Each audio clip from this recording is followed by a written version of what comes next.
ધન્ય ધન્ય ગિરિરાજ જો હરિદાસન મેં રાય.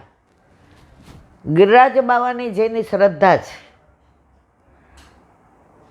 તો આજે પણ આવું બને છે. હમણાં ગયા વર્ષે હું બેઠી હતી ને, ત્યાં પેલા વ્રજવાસી ઓલા ગાતા હોય ને એની બાજુમાં, તો એક વ્રજવાસી બેને મને કહ્યું કે અમારે એક જણને છે ને ઓલું આખો કારબો ભર્યો હતો, તો એને એમ કે આ માનસી ગંગાનું જળ કે યમુના જળ છે. હવે અંદર એસિડ હતું અને અહીંયા તો સેજ નાખ્યું તો ગિરિરાજ બાવાને તો ફોલ્લા પડી ગયા. તો ઓલાને તો આંખ વહી ગઈ. પછી એણે વિનંતી કરી કે મારો કોઈ ઈરાદો આવો નહોતો, અને તરત ગિરિરાજ બાવાએ માફ કર્યું કે હું કુંવારો કરી અને જ્યાં સુધી મારા ઉપર કૃપા કરો. તરત આંખ આવી ગઈ. આજની તારીખમાં પણ આ બધું પણ તમારી શ્રદ્ધા હોવી જોઈએ. તો ધન્ય ધન્ય ગિરિરાજ હરિદાસન મેં રાય, સાનિધ્ય સેવા કરત હે બલિ મોહનજી. અને આજની તારીખમાં ઠાકોરજીને દાઉજી ગિરિરાજજી ઉપર ગાયો ચરાવવા પધારે જ પધારે જ પધારે જ, એમાં કોઈ શંકાને સ્થાન નથી. આ જો ગિરિરાજજીનું તો આપણે લેશું એકવાર, બધું ક્યાંથી પ્રાગટ્ય થયું ને કેમ ને શું ને, અઠવાડિયું 10 દી ચાલશે. તો આપણે વલ્લભ કૃપા કરશે તો ગિરિરાજજીનું એકવાર અનુસંધાન કરીશું.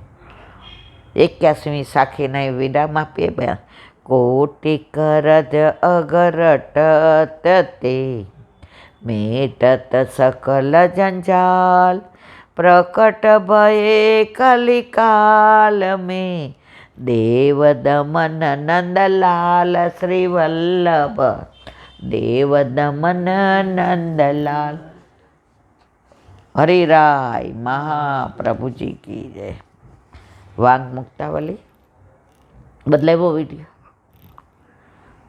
સ્વમાર્ગીય શરણ સમર્પણ સેવાદિ નિરૂપણમ અથ સ્વકીય બોધાય સૂક્ષ્મ રીત્યા વિચાર્ય ચ સ્વમાર્ગીય પ્રકારોયમ સર્વોપીહ નિરૂપ્યતે.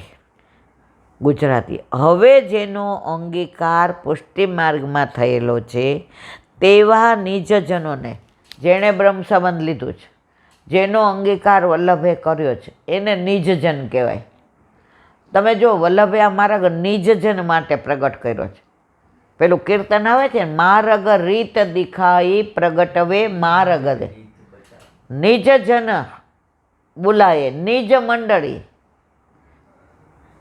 નિજ સેવાર્થે, બધા પોતાના માટે છે. બધાના માટે વલ્લભ, જો બધા વલ્લભના દર્શન કરે ને આચાર્ય દેખાય, પણ આપણા માટે તો સાક્ષાત પુષ્ટિ પુરુષોત્તમ સામનેજી સ્વરૂપ, ઠાકોરજીના મુખારવિંદ સ્વરૂપ.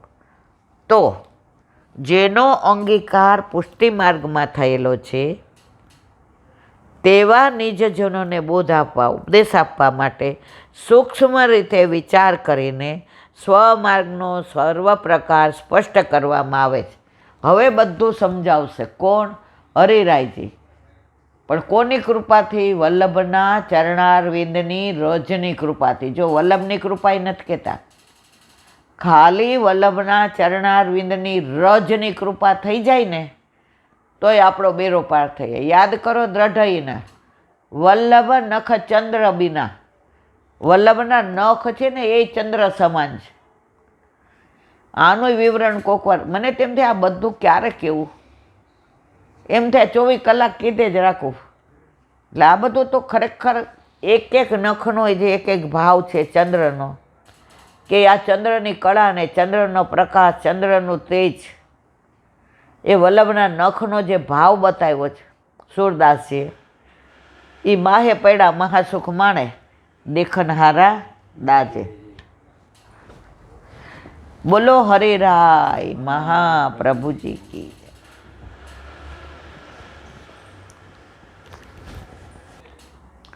વલ્લભાધીશ કી જય. સુબોધિનીજીનું પાન વલ્લભ કરાવે તો થાય. આને સ્પર્શ કરવો આપણા બસની વાત નથી. આપણે અહીંયા બીજા સ્કંદને વિરામ આપ્યો, કાલથી ત્રીજો. આના અનુસંધાનમાં ગાયત્રી મંત્ર વિશે જે ખોટી આપણી વિચારધારા છે એનું અનુસંધાન અહીંયા જે છે એનું વિવરણ હવે આપણે કરીએ. પુષ્ટિમાર્ગ અને ગાયત્રી મંત્ર. આપણામાં સર્વસામાન્ય રીતે એવી માન્યતા છે કે ગાયત્રી મંત્ર ગાયત્રી નામની એક દેવીની ઉપાસનાનો મંત્ર છે અને ગાયત્રી મંત્રનો પાઠ કે જપ કરવાથી અન્યાશ્રયનો દોષ લાગે છે. આથી વૈષ્ણવોમાં આ અલૌકિક મંત્ર પ્રત્યે સંપૂર્ણ ઉદાસીનતા કે અવગણનાનો ભાવ પ્રવર્તે છે. શ્રી ભાગવતજીના પ્રથમ સ્કંદના પ્રથમ અધ્યાયના પ્રથમ શ્લોકમાં જ ભગવાન વ્યાસે સત્યમ પરમ ધીમહિ પદ મૂકી ગાયત્રી મંત્ર ભાગવતનું બીજ છે. કોઈ ગાયત્રી દેવી નથી, કશું જ નથી.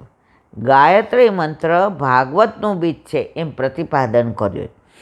આ શ્લોક પરની સુબોધિનીજીમાં મહાપ્રભુજી આજ્ઞા કરે છે, ગાયત્રી વેદ માતા વેદત્રયાર્થ પ્રદાપત્યા ભવતી તદર્થો ભાગવતે પ્રથમ બીજાર્થ નિરૂપ્યતમ યથા વેદસ્સા ભાગવતમિતિ એક બીજત્વાત ગાયત્રી બીજમ વેદો વૃક્ષ ભાગવતમ ફલમિતિ નિરૂપ્યતે.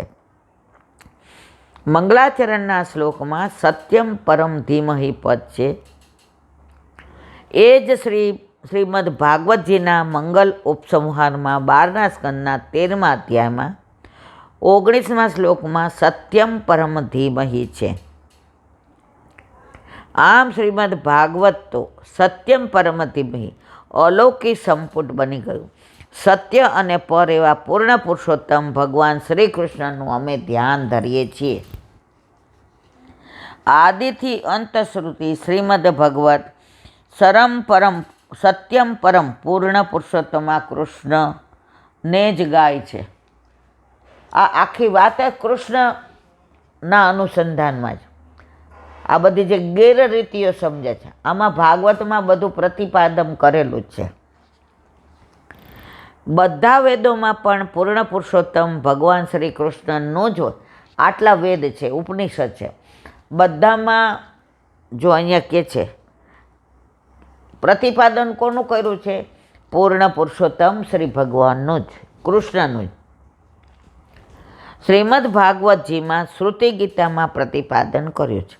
દશમ સ્કંદના 27મા અધ્યાયના 28મા શ્લોક પરની સુબોધિનીજીમાં મહાપ્રભુજી આજ્ઞા કરે છે, તસ્મા દેતાદ્રસ પરમાનંદ રૂપ કૃષ્ણ એવ સેવ્યો નાન્ય ઇતિ સર્વેષાં વેદાનાં પર્યવસિતોથ ઇતિ સુચિતમ વૈદાક્ષ્ય તમેવ બોધયન્તે એવં જ્ઞાતુમ ભગવતા બુદ્ધિસ્વરૂપ્યાથ ઇતિ સૂક્ષ્મે કયા સર્વે વેદા એવં ભગવંતં પ્રતિપાદયન્તિ જાનીયાદિતિ અનિદેશેપી બ્રહ્માણી ગુણવૃત્તિ નામપી સાક્ષાત પ્રતિદાદન મિતિમ નિરૂપ્યતિ. અર્થ, તેથી આવા પરમાનંદ રૂપ શ્રી કૃષ્ણ જ સેવા કરવા યોગ્ય. જો આ બધું વેદમાં પ્રતિપાદિત છે. વલ્લભે પોતે કાંઈ એમના વેદના પ્રમાણ સિવાય આપણને કશું આપ્યું નહીં. અત્યારે જ્યાં હોય ત્યાં બધા ભગવાન બની બેઠા છે. ઓલા વરસાદમાં બિલાડીના ટોપ ફૂટી નીકળે એમ અત્યારે તો બધા ધર્મ ફૂટી નીકળ્યા છે. હું જ ભગવાન છું, હું જ તમને લઈ જઈશ. ભાઈ તું ભગવાન હો તો તું હવે આ ધંધો છોડ ને, ભગવાનની યાર વાતું કર ને. અમારી યાર કરવાની કાંઈ જરૂર નથી તારે. બીજા કોઈ દેવ સેવ કરવા યોગ્ય નથી એવો બધા વેદોએ નક્કી કરેલો અર્થ છે એમ સૂચિત કર્યું છે. વેદો ભગવાનનો એ પ્રમાણે બોધ કરે છે. એ પ્રમાણે જ્ઞાન પ્રાપ્ત કરવા માટે ભગવાને બુદ્ધિ ઉત્પન્ન કરેલી છે. તેથી સૂક્ષ્મ દ્રષ્ટિથી એમ જાણવું કે બધા વેદો ઉપર જણાવેલ પ્રકારે ભગવાનનું જ્ઞાન કરાવે છે. કોણ? વેદો બધું ભગવાનનું જ્ઞાન કરાવે. વેદોએ પ્રતિપાદન કર્યું છે કે ભગવાન શ્રી કૃષ્ણ જ સેવા કરવા યોગ્ય છે. આ વલ્લભે પોતે કાંઈ એવું કીધું નહીં, વલ્લભ કહે છે. વેદનું પ્રમાણ આપીને આપ્યું છે. અને ષોડશ ગ્રંથમાં દરેક જગ્યાએ વલ્લભે છેલ્લે લખે છે, ઇતિ મે મતિ. આ મારું માનવું છે, તમે બધા માનો એવું ક્યાંય વલ્લભ કહેતા નથી. પણ આપણે એટલે માનીએ છીએ કે આપણે એને પ્રતીત કરીએ છીએ, આપણે એને ફીલ કરીએ. આપણે એને અનુભવીએ છીએ. આટલા બધા ધર્મો, આટલું બધું છે. આજે આપણને આપણા ઠાકોરજીમાં જે પ્રેમ થાય, જે ભાવ આવે, જે અનુભૂતિ થાય, આજે તમે બીજે ગમે ત્યાં જાઓ તમને આવું અનુભૂતિ નહીં થાય, નહીં થાય, નહીં. તમારું મન જ બીજે નહીં નમે. નમન, મનને પ્રભુમાં જોડી દો, એ નમન છે. એકવાર પિત્તળે સોનાને કહ્યું, સોના, તારી કેટલી બધી કિંમત છે, તારું કેટલું બધું માન છે, તારા માટે થઈને કેટલા લોકો પૈસા ભેગા કરે, તારી ખરીદી કરી હોય તો લોકો કેવા રાજી થાય છે. તો એક કામ કર દે, મારો દેખાવે સોના જેવો તો છે ને, ભલે હું પિત્તળ છું, થોડું મને તારામાં ભેળવી દે તો તારો ભાવ વધુ આવશે, તારા પૈસા વધુ આવશે. સોનાએ જવાબ આપ્યો, તને મારામાં ભેળવવાથી પૈસા વધુ આવશે, પણ મારી જે અંદરનું જે તત્વ છે ને એ ઘટી જશે. વધુ પિત્તળ હોય એટલે 24 કેરેટનું રહે નહીં, 18 ને 20 ને 16 કેરેટ થઈ જાય. એટલે મારું મહત્ત્વ ઘટાડવું નથી. પિત્તળ, તું પિત્તળ તરીકે બરાબર છો, હું સોનું તરીકે. તો આપણે બધાએ પિત્તળ જેવું બધું જોઈને પીળું એટલું સોનું માનીને દોડીએ છીએ, પણ જે મૂળ સોનું આપણા ઘરે, આપણા માથે બિરાજતા આપણા ઠાકોરજી, મારા વાલા, એમાં તમે પિત્તળને ભેળવો નહીં, નહીંતર આપણા સોનાની કિંમત ઘટતા વાર લાગશે નહીં. આ પ્રમાણે શ્રુતિઓ ગુણ જણાવવાની શક્તિશાળી હોવા છતાંય નિર્દોષ ન થઈ શકે એવા બ્રહ્મને પણ સાક્ષાત જણાવે છે, એવો નિર્ણય કરવામાં. બધી શ્રુતિઓ શું કહે છે? નેતિ નેતિ, ન ઇતિ ન ઇતિ. આનાથી વધુ અમે કાંઈ જાણતા નથી. એકવાર મર્યાદા શ્રુતિ અને પુષ્ટિ નીકળી કે ઠાકોરજીને શોધવા જાય. વાત તો 5 કલાકની છે, પણ હું 1 સેકન્ડમાં કહી દઉં. બધે ફરી ફરીને જોયું. મર્યાદા સૃષ્ટિ કે છે હવે હું પાછી જાઉં છું. નેતિ નેતિ, આનાથી વધુ નહીં. પુષ્ટિ કે હું તો હજી આગળ જઈશ.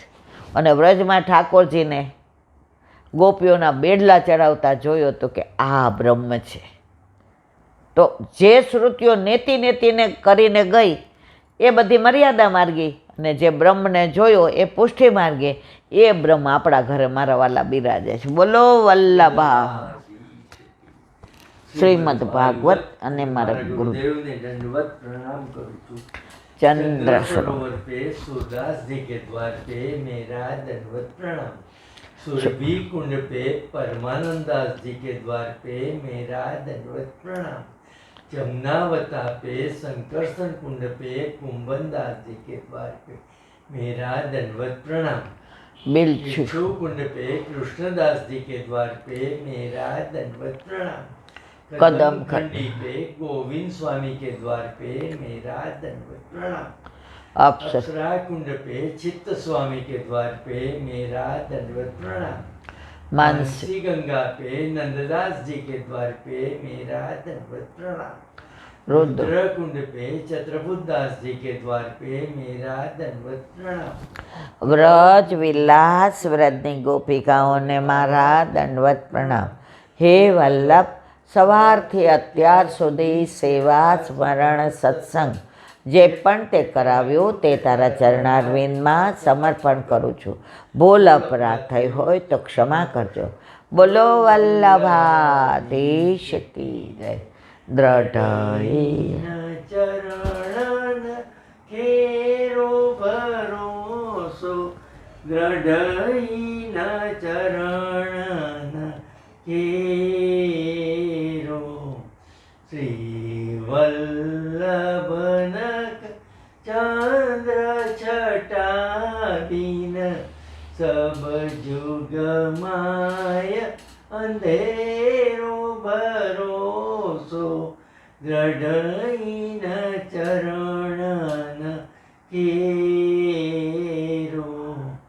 સાધન ઓર नहीं कली में जासो होया निवेरो सूर का कहे द्विविध आंधरो बिना मूल को चेरो भरोसो दृढ़ चरण दृढ़ चरण दृढ़ चरण केरो। શ્રી વલ્લભાધીશ કી જય. આજનો આ સત્સંગ મારા વલ્લભના ચરણારવિંદમાં સમર્પણ કરું છું. ભૂલ અપરાધ થઈ હોય તો ક્ષમા કરજો. આ મારા વલ્લભની વાણી અને ભૂલો એ મારી. બોલો વલ્લભાધીશ કી જય. બધાય વૈષ્ણવને જાજા કરીને જય શ્રી કૃષ્ણ. જય શ્રી કૃષ્ણ.